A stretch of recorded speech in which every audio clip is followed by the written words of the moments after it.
Good morning everybody. स्वागत है आप सभी लोगों का online study channel exam register में। आज के इस वीडियो में हम लोग 10 से 16 दिसंबर के सभी इंपॉर्टेंट करंट अफेयर्स को डिस्कस करेंगे जो हमारे सभी गवर्नमेंट एग्जाम्स के लिए इंपॉर्टेंट है। तो चलिए शुरू करते हैं हमारा आज का वीडियो।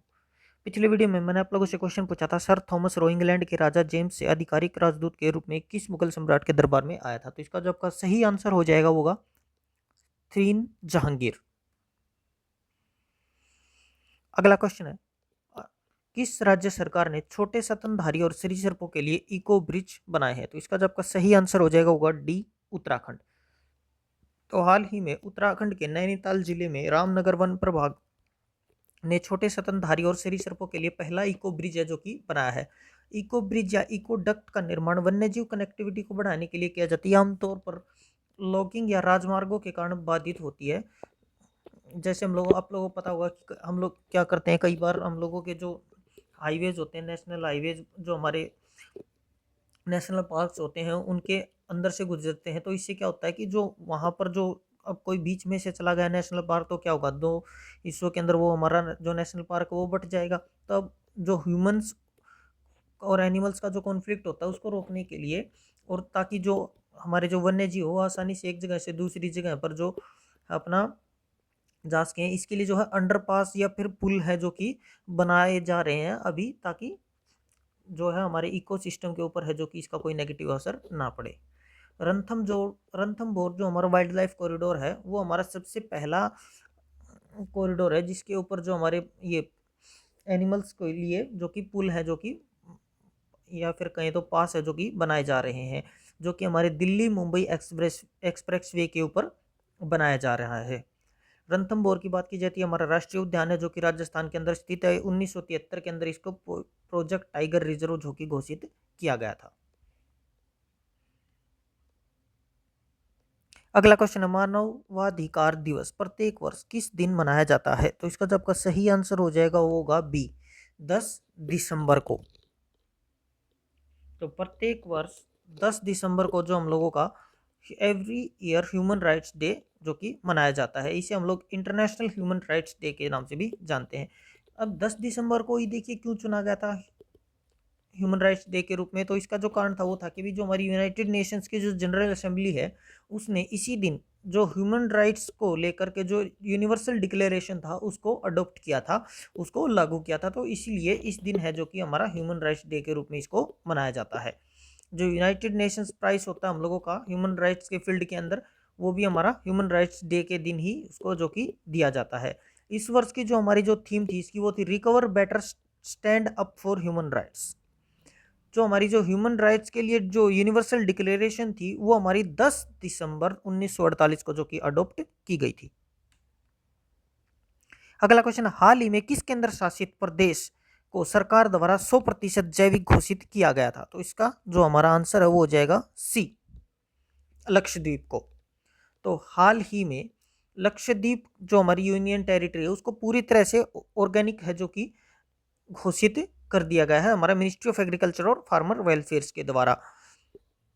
इसी के साथ जो हमारी यूटी है वो सिक्किम के बाद 100% ऑर्गेनिक का स्टेटस जो कि लेने वाली सेकंड है जो कि हमारी टेरिटरी बन गई है। इससे पहले जो हमारा सबसे पहला जो 100% ऑर्गेनिक डिक्लेयर किया गया था वो हमारा सिक्किम राज्य था। और यूटी के अंदर बात की जाए तो हमारी लक्षद्वीप है जो कि ऐसी पहली यूटी है जो कि बन गई है।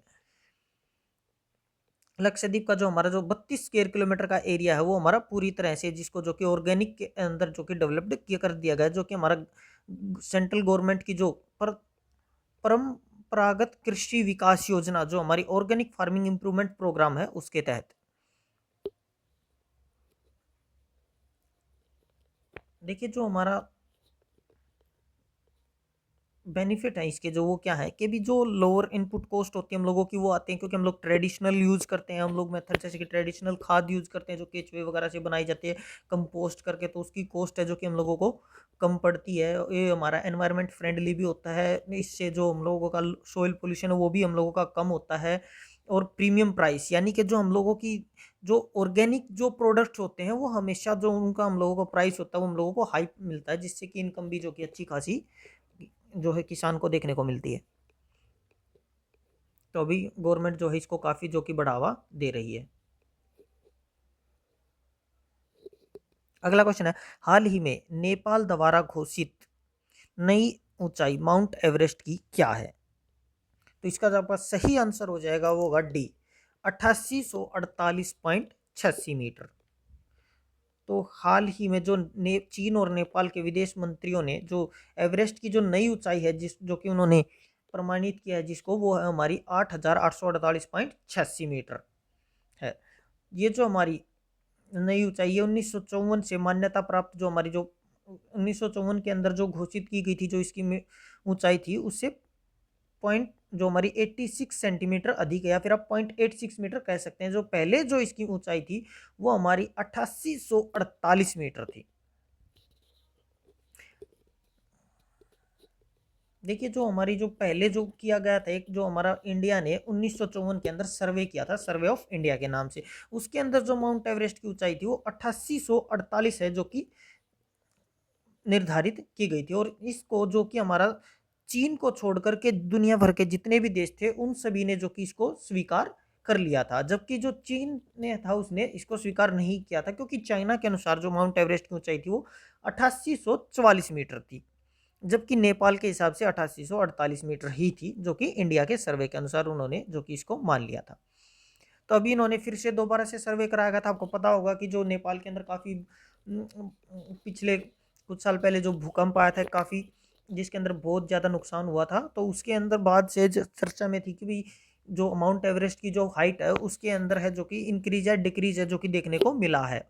तो इसीलिए उसको फिर से जो कि मापने को लेकर के जो कि प्रोग्राम चलाया गया था, और अभी हाल ही में जो कि इस प्रोग्राम के नतीजे हैं जो कि घोषित किए गए हैं चाइना और नेपाल के द्वारा जॉइंटली। इसकी जो चोटी की जो अभी जो ये ऊंचाई है वो जो हमारे मापी गई है 50 जो थियोडोलाइट्स हैं और जो चेन के उपकरण हैं उनका उपयोग करके जो कि अभी निर्धारित की गई है। आपको बता दें कि जो वर्ल्ड पूरी दुनिया की बात की जाए तो माउंट एवरेस्ट पर जो चढ़ने वाले पहले व्यक्ति थे वो हमारे न्यूजीलैंड के सर एडमंड हिलेरी ही थे। आपके लिए यहाँ से जो क्वेश्चन है वो ये है कि भी भारत वो पहला भारतीय कौन था जिसने माउंट एवरेस्ट की चढ़ाई की थी? इसका जो आपका आंसर होगा वो आपको कमेंट बॉक्स के अंदर है जो कि बताना, और उनके बारे में जितनी भी इंफॉर्मेशन आपको ज़्यादा से ज़्यादा इंफॉर्मेशन कलेक्ट करते हैं वो आपको कमेंट के अंदर हमें बतानी है। अगला क्वेश्चन है, प्रज्ञा फाउंडेशन द्वारा जारी शहरी शासन सूचकांक में कौन सा राज्य शीर्ष पर है? तो इसका जो आपका सही आंसर हो जाएगा वो होगा ए, उड़ीसा।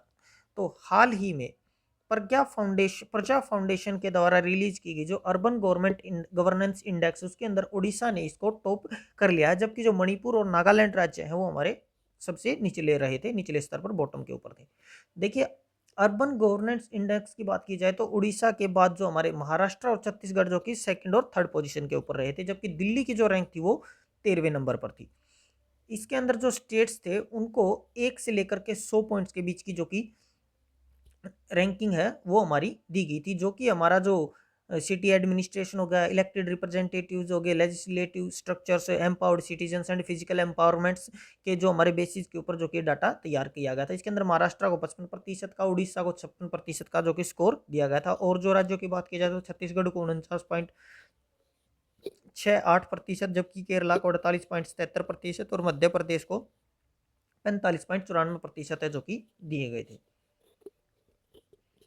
इस स्टडी से साथ ही बात की जाए तो हमें पता चला है कि जो हमारे म्युनिसिपल बॉडीज के जो 18 फंक्शंस होते हैं उनको पिछले 28 सालों के अंदर, जबकि हमारा जो इंडियन पार्लियामेंट थी उसने 74th जो कॉन्स्टिट्यूशनल अमेंडमेंट थी जो कि 1993 के अंदर अमेंडमेंट करके उन्होंने इसको पास किया था म्युनिसिपल गवर्नमेंट्स को रिकॉग्नाइज करने के लिए, उसके सभी जो 18 फंक्शंस हैं उनको आज तक किसी भी स्टेट या यूटी ने कंप्लीटली जो कि अप्लाई नहीं किया है। तो देखिए, एक इतना अच्छा लॉ जो था जो कि हमारा पास किया गया था ग्राम पंचायत और म्युनिसिपल कॉर्पोरेशंस को लेकर के 73rd 74th अमेंडमेंट को लेकर के 1993 के अंदर, उसके अंदर जो भी फंक्शंस दिए गए थे उनको लागू ही नहीं किया है कंप्लीटली। यानी कि जो गवर्नमेंट ने जो भी हमारे जो सिटीजन्स हैं उनको जो हम लोगों की फैसिलिटीज़ देनी चाहिए थी, उनके लिए जो अच्छे से जो जो भी हम लोगों को गवर्नमेंट को जो फैसिलिटीज़ होगी या फिर और जो भी सुविधाएं थी उनको अच्छे से एक तरह से कहें तो अप्लाई ही नहीं होने दिया। तो ये हमारा जो कि ड्रॉबैक है बहुत बड़ा देखने को मिला है, और ये किसी भी स्टेट के अंदर नहीं हुआ, यानी कि सभी स्टेट्स के अंदर अप्लाई ही नहीं हुए कंप्लीटली 18 फंक्शंस।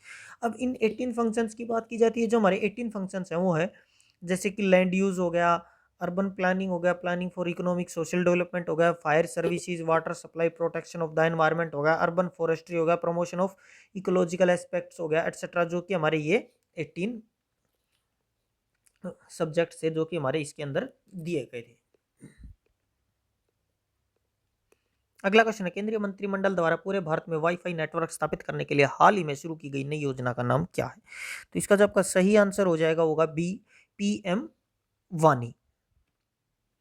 तो हाल ही में प्रधानमंत्री नरेंद्र मोदी जी के द्वारा अध्यक्षता में केंद्रीय मंत्रिमंडल ने हाल ही में पूरे भारत में वाईफाई नेटवर्क की स्थापना को मंजूरी दे दी गई है। Public wifi access network interface को, जिसे हम लोग पीएम वानी के नाम से भी जानते हैं, जो कि हमारा पूरे कंट्री के अंदर वाईफाई नेटवर्क्स की ग्रोथ के लिए एक आइडियल मॉडल का काम है जो कि करेगा, जिसके तहत पूरे कंट्री के अंदर एक वाईफाई को लेकर एक रिवॉल्यूशन है जो कि देखने को मिल सकता है। ये हमारा पहले जो पीसीओ मॉडल था, यानी कि पब्लिक कॉल ऑफिस था, जो कि पीसीओ चलाए गए थे, आपको पता होगा जो एसटीडी बूथ्स लगाए गए थे, उसी की तरह जो कि हमारा एक सिमिलर मॉडल है जो कि काम करेगा। अगला क्वेश्चन है, किस राज्य सरकार ने एकीकृत विकास नियंत्रण और संवर्धन विनियम लॉन्च किए हैं? तो इसका जो आपका सही आंसर हो जाएगा वो होगा सी, महाराष्ट्र। तो हाल ही में महाराष्ट्र सरकार ने unified development control and promotion regulations UDCPR, यानी कि एकीकृत विकास नियंत्रण संवर्धन विनियम है जो कि जारी कर दिया गया है, जिससे कि रियल एस्टेटमेंट को, जो कि रियल हमारा एस्टेट है, उसको मजबूती दी जा सके। आपको पता होगा कि रियल एस्टेट को जो कि काफ़ी नुकसान है जो कि देखने को मिला था कोरोना की मंदी के कारण, तो उसको उभारने के लिए जो कि गवर्नमेंट के द्वारा ये योजना जो कि जारी की गई थी, रेगुलेशंस जारी किए गए हैं। इसके तहत जो हम लोगों का जो रोड्स की विड्थ होती है या फिर रूम्स के साइज होते हैं, उसके अंदर जो कि एक यूनिफॉर्मिटी है जो कि देखने को मिलेगी, यानी कि एक स्टैंडर्ड साइज है जो कि जारी कर दिए जाएंगे कि सभी को भी इन्हीं साइज के, इन साइज के अंदर ही जो कि रूम्स बनाने होंगे, यानी कि कोई भी एक स्पेसिफिक साइज दे दिया जाएगा इस साइज के या फिर इस साइज के जो कि रूम्स हैं जो कि बना दिए जाएंगे, ताकि आपको एक जगह से दूसरी जगह जब चेंज करते हैं तो हम लोगों को जो कि एरिया की प्रॉब्लम ना हो री एडजस्टमेंट को लेकर के। तो देखते हैं आगे इसका क्या रिजल्ट्स मिलते हैं हम लोगों को देखने के लिए। अगला क्वेश्चन है, सैन इसिड्रो आंदोलन किस देश में चल रहा है? तो इसका जो आपका सही आंसर होगा वो होगा डी, क्यूबा के अंदर। तो क्यूबा के अंदर जो है सैन इसिड्रो मूवमेंट है जो कि हमारा चल रहा है, जो कि सत्तावादी शासन, यानी कि हम लोगों का अथॉरिटेरियन रिजाइम है जो कि हमारी गवर्नमेंट चल रही है क्यूबा के अंदर, उसके खिलाफ है जो कि ये चलाया जा रहा है। क्यूबा की बात की जाए तो हमारा एक कैरिबियन देश है जो कि 60 वर्षों से अधिक हमारा कम्युनिस्ट शासन के अधीन रहा था। अभी इसी के अंदर जो है सैन इसिड्रो मूवमेंट है जो कि शुरुआत चलाया जा रहा है, जो कि इसकी शुरुआत 2018 के अंदर डिक्री 349 के माध्यम से कलात्मक कार्यों की राज्य सेंसरशिप के जवाब के रूप में इसको शुरू किया गया था।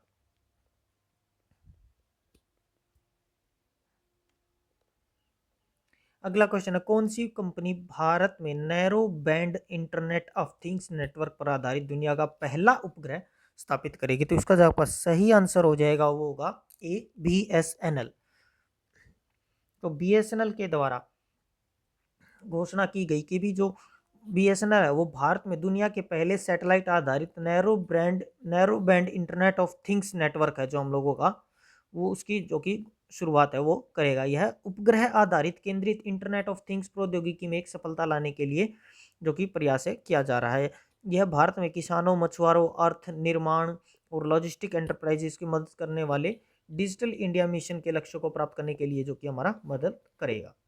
यह मेक इन इंडिया समाधान भारतीय समुद्रों सहित बीएसएनएल सैटेलाइट ग्राउंड इंफ्रास्ट्रक्चर को भी जो कि जोड़ेगा, और यह अभिनव और सस्ती दूरसंचार सेवाएं प्रदान करने के लिए प्रौद्योगिकी का लाभ उठाने के लिए बीएसएनएल के दृष्टिकोण के तहत जो कि पेश किया गया है।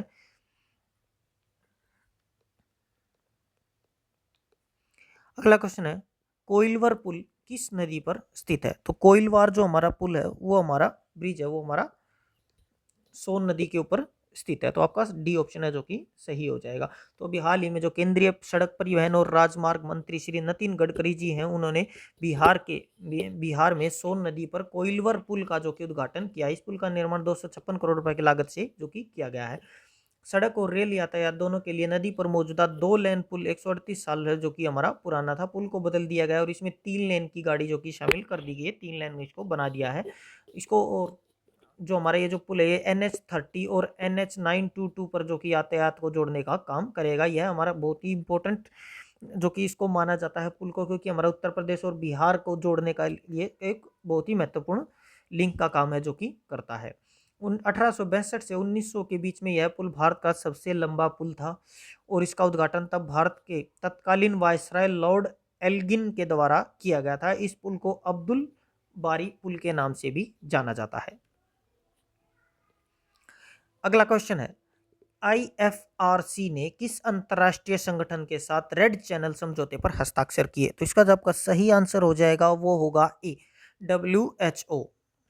तो हाल ही में WHO ने emergency medical team innovation initiative को लागू करने के लिए IFRC यानी कि international federation of red cross and red crescent society के साथ में एक रेड चैनल समझौते के ऊपर है जो कि हस्ताक्षर किए गए हैं। यह पहला मानवीय संकट के दौरान स्वास्थ्य और आपातकालीन चिकित्सा सेवाओं के वितरण को मजबूत करेगा। यह संगठनों को आपातकालीन सेवा स्थिर प्रतिक्रिया को मानवीकृत करने और क्षमता निर्माण के प्रयासों को बढ़ाने के अंदर भी जो कि योगदान देगा।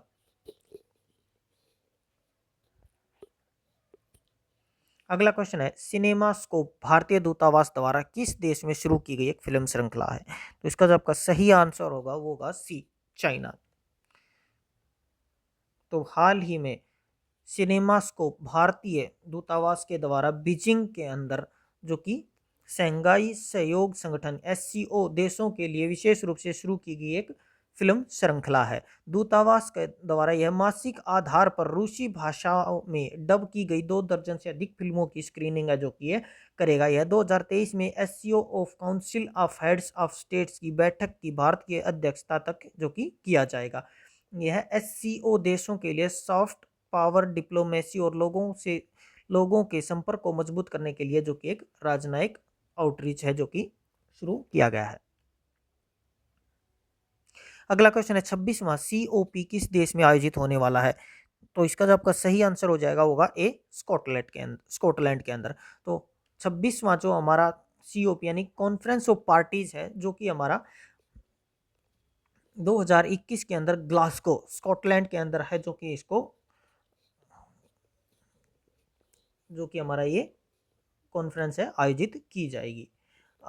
आपको पता होगा कि जो हमारा पेरिस क्लाइमेट एग्रीमेंट है जो कि हमारा 2015 के अंदर जिसको साइन किया गया था, ताकि हमारा जो दुनिया के अंदर जो ग्लोबल वार्मिंग को लेकर के जो हमारा हर वर्ष जो हमारा टेम्परेचर है वो बढ़ रहा है, जिसके कारण जो हमारे इकोसिस्टम के अंदर जो काफ़ी चेंजेस हैं जो कि देखने को मिल रहे हैं, जिससे हम लोगों का जो ग्लेशियर्स वगैरह पिघल रहे हैं और जो हमारा समुद्र है, ओशियंस का वाटर लेवल भी है जो कि निरंतर हमारा बढ़ रहा है। तो उसी सभी को रोकने के लिए जो कि पेरिस क्लाइमेट एग्रीमेंट था जो कि साइन किया गया था, ताकि सभी देश जो हमारा कार्बन एमिशन है उसके अंदर है जो कि कटौती करें, जिससे कि जो हमारा टेम्परेचर है जो बढ़ रहा है उसको रोका जा सके और उसको स्थिर किया जा सके। तो इसी के लिए हमारे हर साल जो कि कॉन्फ्रेंस ऑफ पार्टीज हैं जो कि COPs भी हैं जो कि आयोजित की जाती हैं, ताकि जो हमारे जो गोल्स हैं उसको अचीव करने के लिए जो कि स्ट्रेटजीज हैं जो कि सभी देश मिल करके बना सकें और उनके ऊपर काम किया जा सके मिलजुल करके। बात की जाए मेजर जो हम लोगों के जो एमीटर होते हैं, जो कार्बन एमीटर हैं, तो US जो हमारा यूनाइटेड स्टेट्स है हमारा, वो सबसे बड़ा कार्बन एमिटर है जो कि 25% जो कि पूरे वर्ल्ड का एमिशन का जो कि हमारा करता है। जबकि यूरोप है जो हमारा सेकंड नंबर 22% है, चाइना 13% है, जबकि इंडिया जो हमारा सिर्फ 3% है जो कि वर्ल्ड के एमिशंस है जो कि इंडिया के द्वारा किए जाते हैं।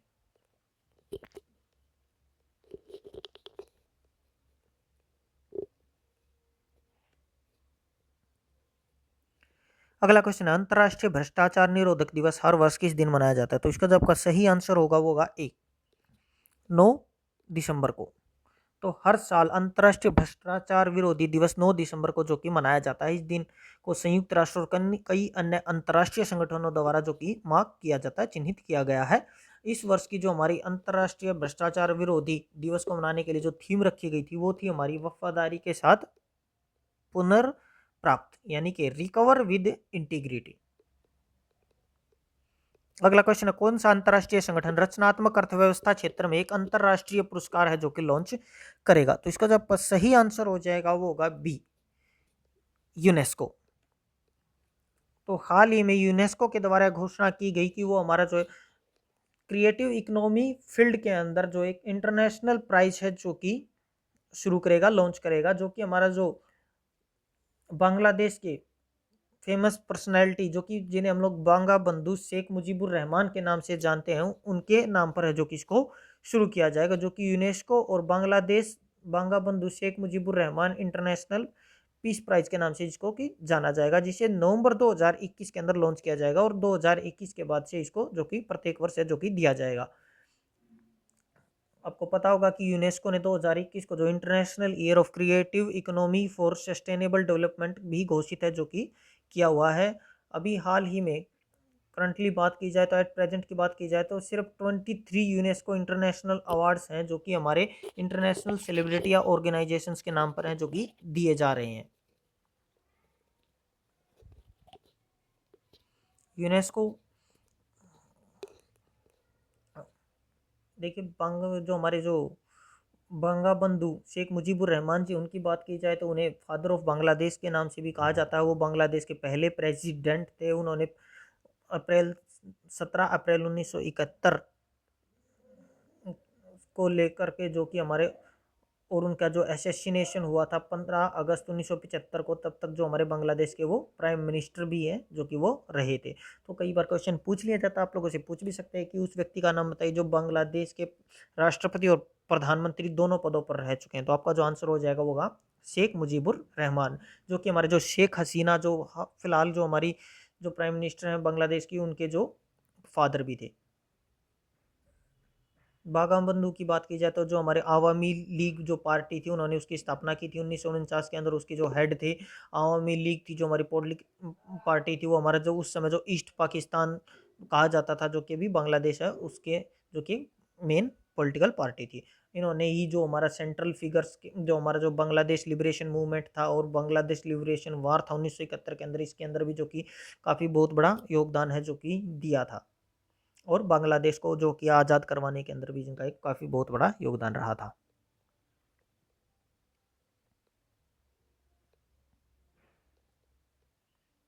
आज का हमारा क्वेश्चन ऑफ द डे है, भारत का राष्ट्रीय खेल दिवस हर साल 29 अगस्त को किस पर्सन के सम्मान के मनाया जाता है? तो इसका जो आपका सही आंसर होगा वो आपको जो कि कमेंट बॉक्स के अंदर हमें बताना है।